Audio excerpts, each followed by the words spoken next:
नमस्ते, हमेशा खुश रहो बिटिया। Myself Dr. Deepti Bish, Professor Kai Chikitsa, Faculty of Ayurvedic Sciences, Jyoti Vidyapeeth, Women's University, Jaipur. Today's topic is hyperexia and its management. Let's start the topic.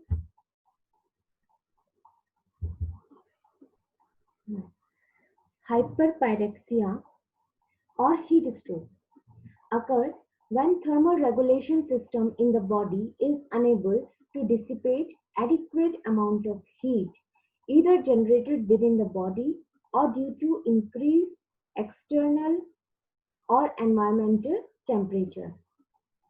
So the former is classified as exertional hyperpyrexia and the latter, that is due to environmental issues, is considered as classic hyperpyrexia. The net result is rise in body temperature. So before management, let's discuss etiology in brief. Exertional hyperpyrexia or heat stroke occurs in healthy young individuals engaged in strenuous and prolonged physical activity, especially in hot weather, whereas classic hyperpyrexia or heat stroke can result from a large amount of conditions and it may occur only after a brief exposure intensely highly environmental temperature. Direct exposure to sun is not essential. So the causes of hyperthermia are basically heat stroke, thyrotoxicosis, pheochromocytoma, delirium tremors, generalized tetanus, and sometimes cerebrovascular accidents, encephalitis, meningitis, anticholinergic drugs, etc.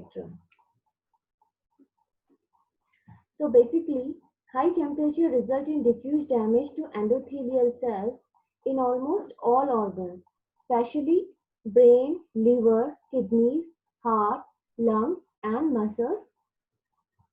So intensity of such changes is directly proportional to duration of hyperthermia. Hence, the management should be based on all these observations. The immediate goal of treatment is to achieve rapid cooling of the body, and the measures to reduce body temperature are divided into two parts. First one are physical measures and second one are drugs. So physical measures, physical cooling through cool surroundings should be done. Patient should be removed to the nearest cool place and most of the clothing should be removed.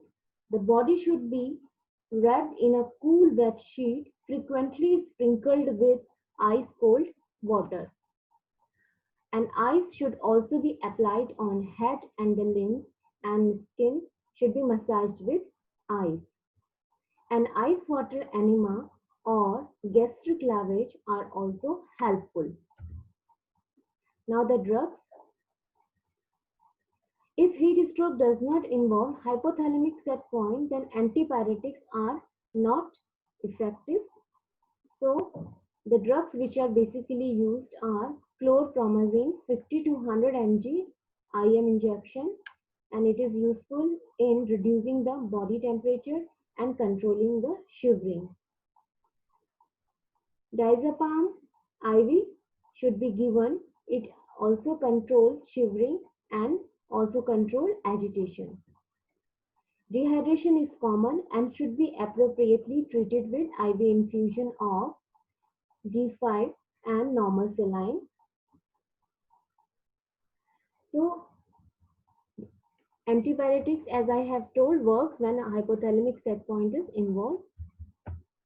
Other measures which should be done are arrhythmias, which can occur easily. It should be watched. Proper airways should be established.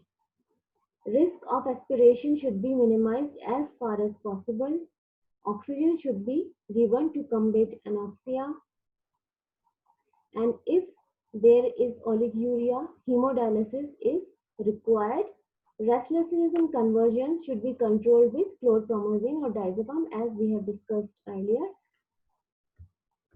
The complications which can arise are acute renal failure, peripheral circulatory failure, acute respiratory distress syndrome, disseminated intravascular coagulation, brain cell damage, and multiple organ failures.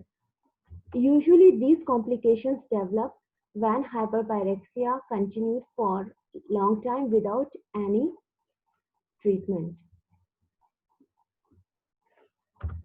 So this was all about the management of hyperpyrexia. Hope you liked the session.